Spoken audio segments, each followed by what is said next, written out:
at least let's sit together. Then Maharaj said, no, I have to leave earlier. And that's why Maharaj decided to sit there so that he can quietly sneak out.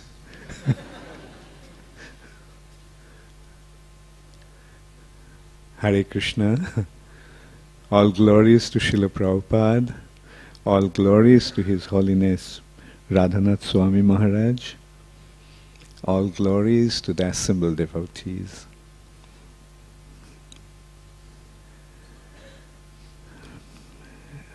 So, since you all having a kirtan all this while, so I'll just go straight to speaking, and then at the end I'll have the kirtan.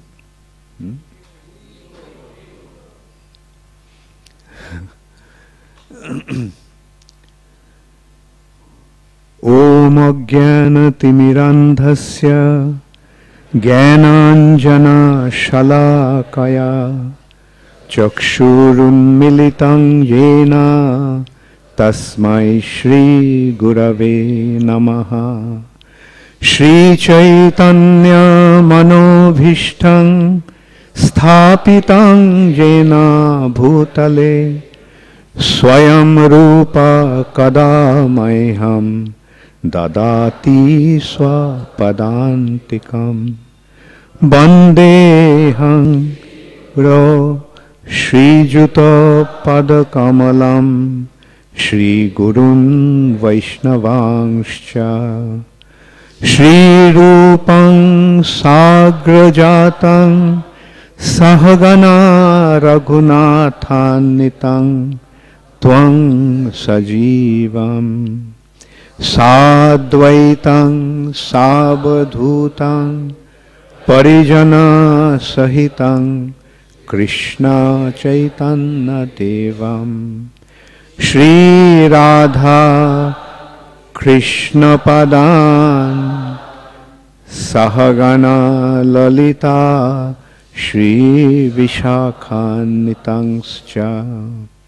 He Krishna Karuna Sindho Dinabandho Jagatpate Gopesha Gopika Kanta Radha Kanta Namastute Tapta Kanchana Gaurangi Radhe Vrindavaneshwari Vrishabhanu Sute Devi Pranamami Hari Priye Bancha Kalpa Tarubhascha Kripa Sindhu Bhayevacha Patitanang Pavanebhyo Vaishnavebhyo Namo Namaha.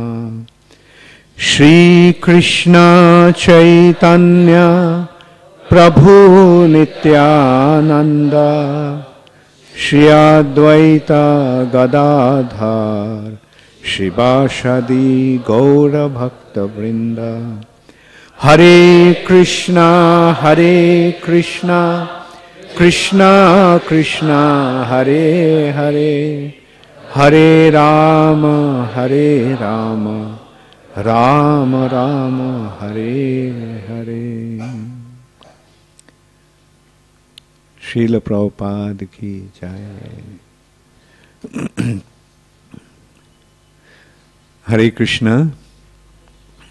The other day I was speaking to Gauranga Prabhu, and Gauranga Prabhu suggested that when I come here today to meet Radhanath Maharaj, that I give a class in the evening, and he suggested a topic, management, which means Krishna conscious management. I think you all are, most of you are controlling, sort of taking care of different aspects of Krishna conscious preaching, and you are organizing the devotees and congregations, and so managing. So, has that been announced, or like has any topic been announced today? What was the topic?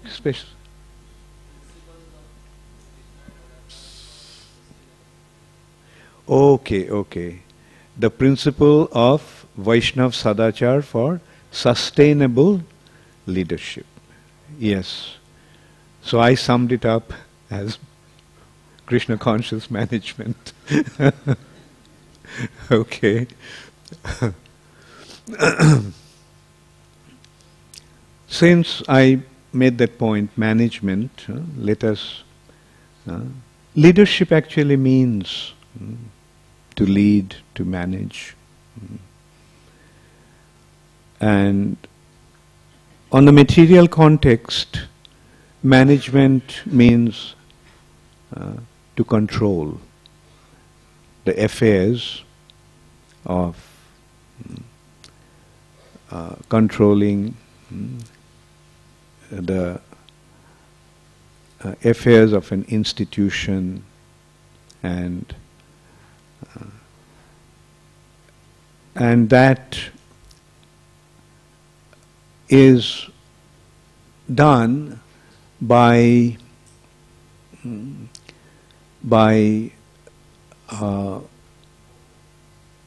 organizing in such a way that the higher one goes, they ride on top of others. In the material management, like many people, the higher you go, the more people you have to rest on. And in this way we can see that the structure is like a pyramid. The biggest guy sits on top of everyone else. And everyone else is actually supporting and sustaining the big guy. And the spiritual management is also like a pyramid. But it's in a reverse way. It's upside down. A pyramid upside down.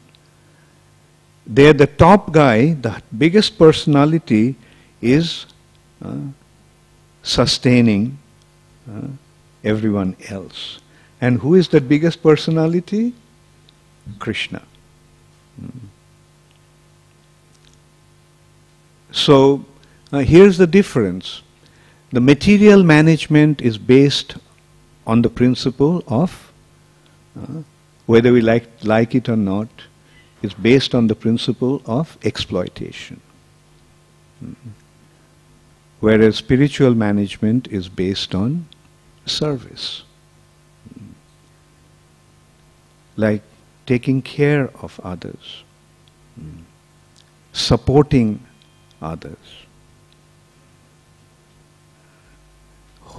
And this is how they're shouldering the responsibility. Like, the higher we go in spiritual structure, the more people we have to take care of. In the material structure, the lowest person is at the bottom, and he is actually holding the whole structure up, and it goes like that. Whereas in spiritual management or spiritual structure, the higher we go, the more responsibilities he is shouldering. So because our spiritual platform is based on the principle of service, and in that there are a leader must become an exemplary devotee. The qualification of a leader in Krishna conscious structure is that he is prepared to take care of others. And the more one takes care, the more responsibility he gets, the more people he has to take care of. In that respect, I remember one day I was talking to Radha Krishna Prabhu, and he was telling me about the counselee system that was started in this temple. And I was very impressed to hear that I felt that it is actually a wonderful structure of Krishna conscious establishment, Krishna conscious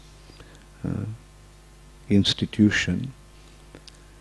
That he was telling me that I think the structure is one person has 4 people to take care of. One counselor initially has 4 or 5. Radhesham Prabhu? Beginning? One person, one facilitator has up to 8 or 10. Okay. So yeah, that's figure couldn't remember. So 8 or 10. And then in course of time, when these 10 people are trained, then they take the responsibility of 10 other people. And in this way, it actually keeps on progressing in geometric progression, right? 1 to 10, 10 to 100, then 100 to 1,000, 1,000. By the time we go into the 5th level, we have 10,000 people. And it is not that those who have this position of leadership, they are quitting at certain point. They continue. Like when they started with 10 people to take care of, but in course of time, now they have 10 plus 100 people to take care of. Because but the structure is so wonderful that there is a continuity of system of continuous guidance and leadership. Continuous guidance and I won't say leadership, continuous guidance in this way. And so that is, and now what are the leaders executing? What are the leaders doing there? When one leader is taking care of 10 people, how they are leading them? Are they using them to make money for themselves? No. They are leading them with proper understanding of Krishna consciousness. They are training them how to become devotees. And when they become qualified, then they are actually taking the responsibility to guide 10 other individuals themselves. All those, like this is in a way the disciplic succession is. Like the guru trains the disciple, and the disciple in course of time trains his disciples.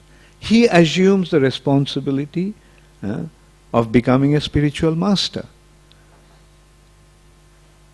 And so here we have to understand that this structure is actually ultimately a structure of guru-disciple relationship. It is not that only the individuals who are giving initiation, they are the gurus, but the whole structure is actually based on the principle of guru and disciple.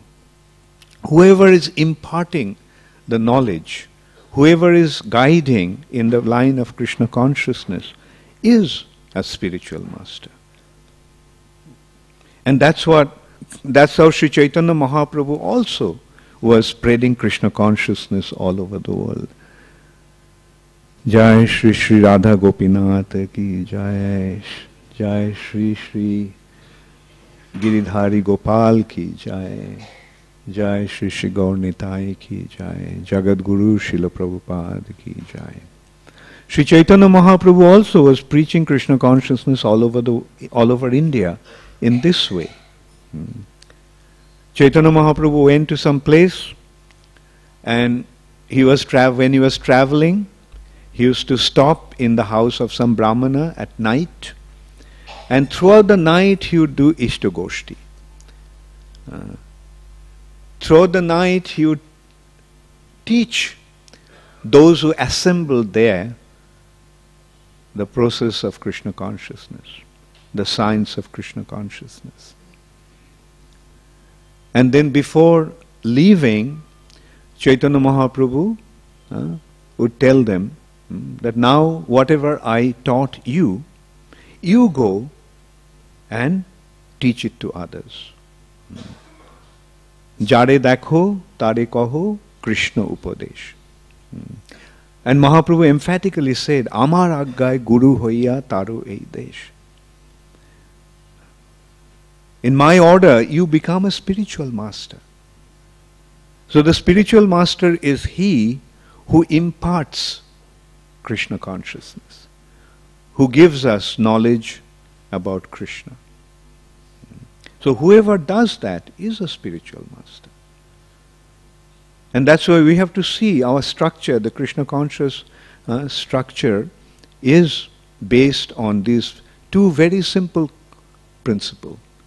Guru, disciple.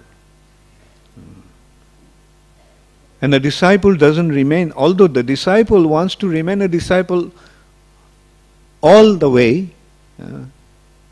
but he at certain point in time he has to assume the responsibility of becoming a guru.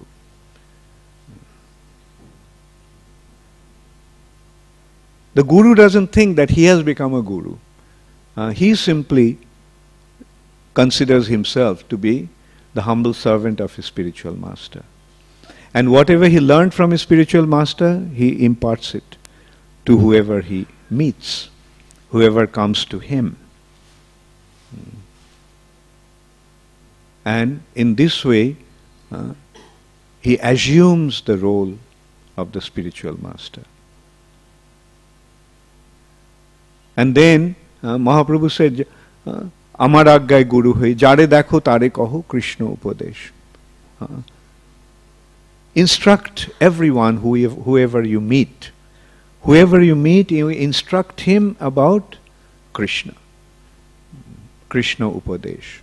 Speak to him about Krishna, speak to him about the teachings of Krishna, and instruct him how to become a devotee of Krishna. And then in course of time, that person goes and tells others.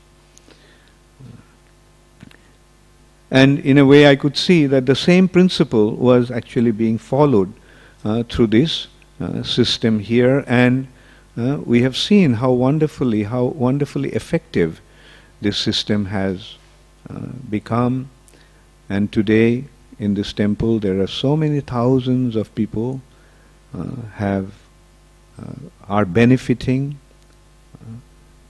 by receiving this Krishna consciousness by the mercy of the devotees, and they are making their life successful. And as far as leadership is concerned, we can see the perfect leadership through Srila Prabhupada. Like if we consider Srila Prabhupada's way of leading, when Prabhupada went to America, he just gave Krishna consciousness wherever he went. The people that he met, some individuals Prabhupada met in Dr. Mishra's ashram, Ananda ashram. Prabhupada simply told them about Krishna consciousness, about Krishna, about Bhagavad Gita, about their spiritual identity being spiritual, And a group of young Americans became attracted to Srila Prabhupada. And then they arranged for Prabhupada to get a place to live. But unfortunately, the boy Prabhupada was staying with, he went back to his bad habit of taking LSD, and he became crazy and attacked Srila Prabhupada, and Prabhupada left that place, and then he called one of the boys who he also met there, and that was Michael Grant, who later became Mukunda Maharaj. And it is Michael Grant who actually got the 26 Second Avenue for Srila Prabhupada.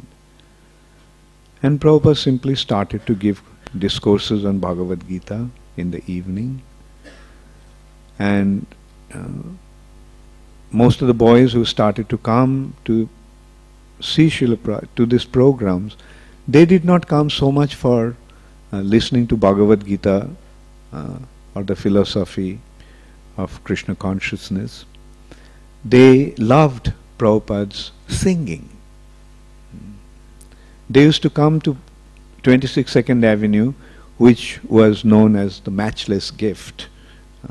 It was a storefront, a shop, and it bore that sign which from the previous owner, and the Matchless Gift was quite an appropriate name for that, and so Prabhupada didn't remove that sign, he kept it there.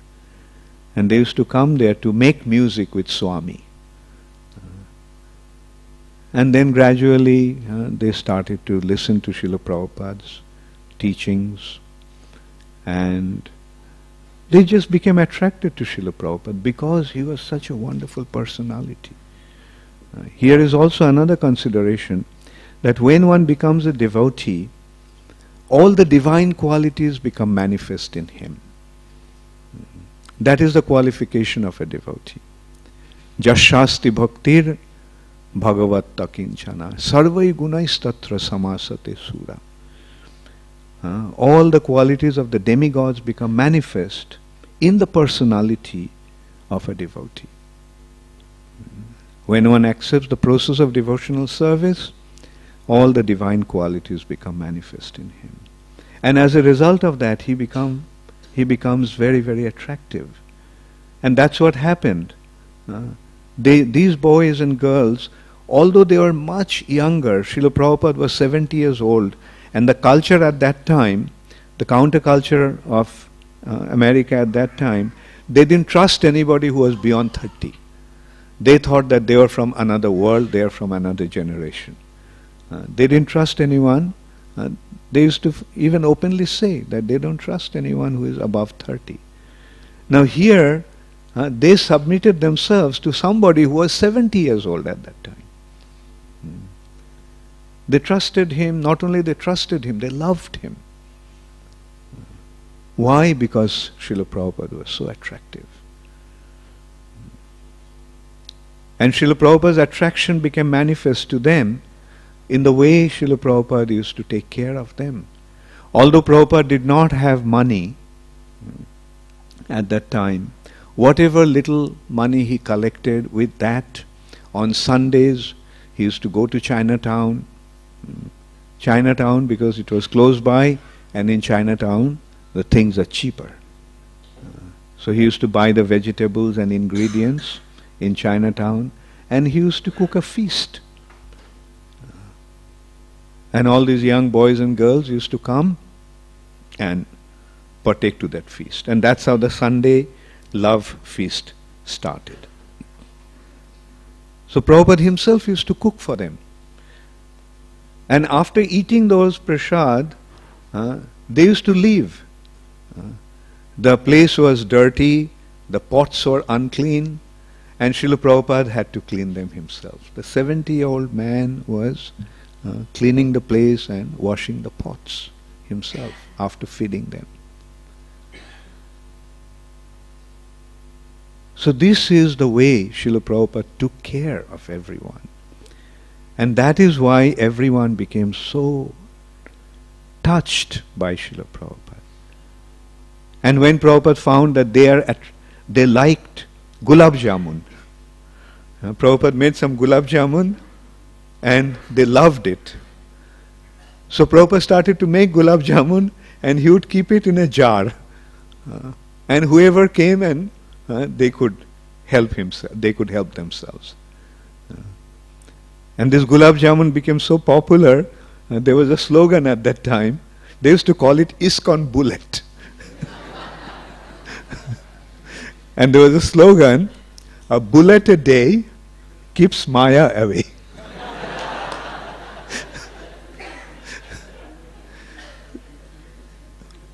And then some boys, they didn't have any place to stay. So although Prabhupada had the apartment at the back of the 26 2nd Avenue storefront, they started to stay in that storefront at night, and they used to cook and help Srila Prabhupada cook, and Prabhupada started to cook for them, with their help, of course. And then we saw like how this movement started to spread. One of the most important factor of spreading Krishna consciousness in such an effective way is due to the devotees' commitment to Srila Prabhupada, due to their love for Srila Prabhupada. They loved Srila Prabhupada, and for the sake of Srila Prabhupada, their love for Srila Prabhupada, they were prepared to do anything. I remember once I was before I met Srila Prabhupada, I joined in Mayapur, and at that time Srila Prabhupada was in America. I actually went, after reading the Nectar of Devotion, I became attracted to Krishna consciousness. And the first place I went to visit was Mayapur. I thought I would just go there for a visit. But I found that the situation there, the environment there was so attractive, and everybody was so inviting, that the next morning I shaved up, went to the Ganga, took a bath, and that was the end of my previous life. So, so this is how Srila Prabhupada created such a wonderful atmosphere. And when I would ask, I often used to ask about Srila Prabhupada to the devotees who met. And I remember once one devotee was telling me, he was an Indian devotee, an elderly businessman who gave up his family and became a full-time devotee in Mayapur. And his name was Kamal Narayan Prabhu. So one day I was asking him about Srila Prabhupada, and he was telling about Prabhupada's attraction. He is so attractive that whoever comes in contact with him becomes completely committed to him, becomes completely dedicated to him. Because of that, he is prepared to do anything for Srila Prabhupada. And he said that, and then he started to tell me, all these young boys and girls, they are so committed to Srila Prabhupada, they have such implicit faith in Srila Prabhupada, that if Prabhupada tells them to jump from a skyscraper, they will do it. Of course, not that Srila Prabhupada would ever ask anyone to do that, but that actually showed the kind of faith these devotees had in Srila Prabhupada. Why? Because they saw, here is a person, they could trust him. They could trust him completely. So much so that with their eyes closed, they can follow his command. Why? Because they saw that Srila Prabhupada did not have any personal interest. Prabhupada's only concern was their interest. So that is Krishna conscious leadership. A leader in Krishna consciousness doesn't care for himself. He is simply concerned about others' benefit. And we can see that in Srila Prabhupada, again, like during the last days of Srila Prabhupada in Vrindavan, Prabhupada was totally bedridden, didn't eat anything for weeks together. Although he was in such a frail condition, so much so that he couldn't even lift his hand. At that time, Pradyumna Prabhu, Prabhupada's Sanskrit editor, used to read the verse from Srimad Bhagavatam. And lying down, Srila Prabhupada used to give the translation of those verses and then give his Bhaktivedanta purport. And one of us used to hold the microphone of the dictaphone, the handset of the dictaphone in front of Prabhupada's mouth, and Prabhupada used to dictate. So even few days before Srila Prabhupada left this planet, Prabhupada was translating Srimad Bhagavatam, because Prabhupada saw that the world needs this Srimad Bhagavatam with his Bhaktivedanta purport for the benefit of the world. Prabhupada's daily routine was, he would go to bed around 9 o'clock at night and wake up around 11:30, 12 o'clock and start translating, and throughout the night he would translate. He wouldn't sleep. Why did he do that? He didn't have any personal interest in that. He was simply doing it for the benefit of this world. And that's why we have Srila Prabhupada's transcendental literatures with his transcendental purports. And these books are going to be there as the law books for this world for 10,000 years to come.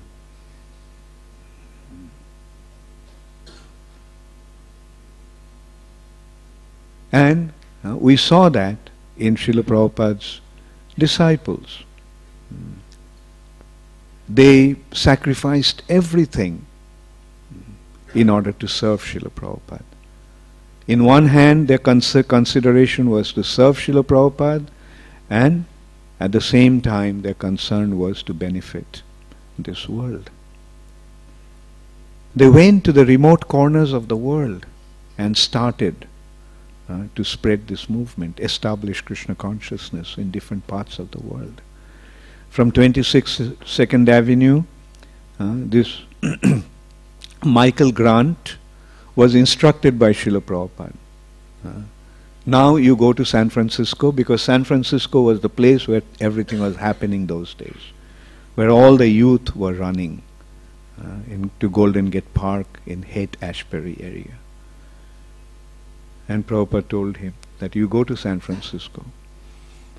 And then Mukunda Maharaj went to San Francisco, and he got two of his other friends with their girlfriends also joined him, and that was Shamsundar Prabhu and Gurudas Prabhu with their wives Malati Mataji and Jamuna Mataji. So 6 of them, Mukunda Maharaj and his wife at that time, he was a householder, Janaki. So 6 of them went and started the movement in San Francisco. 3 young American couples just went and started the movement, and then they invited Srila Prabhupada, and then it started to spread. Being inspired by Srila Prabhupada, devotees started to go to different places and open the centers. They didn't do it for their personal benefit. They just simply did it for the benefit of others. Then these 3 couples, Mukunda Maharaj, I'm calling him Maharaj, at that time he was not a Maharaj, Mukunda Prabhu and his wife, Gurudas Prabhu and Shamsundar Prabhu with their wives, they went to London. They went to London. They didn't have the money to fly straight to London. The flights those days from America was cheaper to Amsterdam or Luxembourg. So they took a cheap flight and decided to fly out over there, and then they would cross the channel and go to London, go to UK. But when they arrived there, they found out in order to go to London, in order to enter into UK, they have to show a certain amount of money. They didn't have that kind of money with them. Not a lot of money, just a little amount. And they went.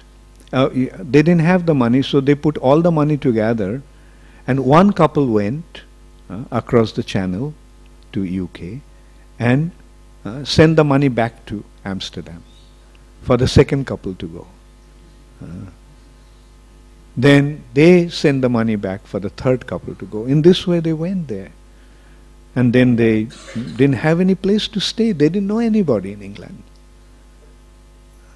So why did they take so much trouble in such uncertainty? Simply to benefit others. So this is the outstanding quality of a devotee. He simply wants to benefit others. He is compassionate. Paradukha dukhi.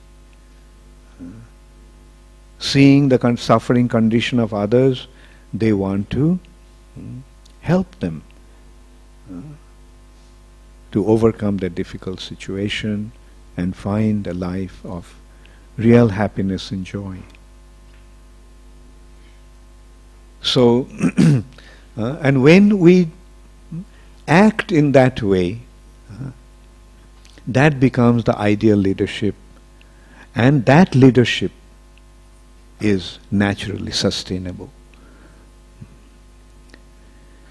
So anyway, like we are in a wonderful platform, the wonderful platform of Krishna consciousness, where we learned, where we have the proper understanding, clear understanding that the Supreme Personality of Godhead is taking care of everyone, and just by becoming His agent, becoming His representative, we should also try to take care of everyone.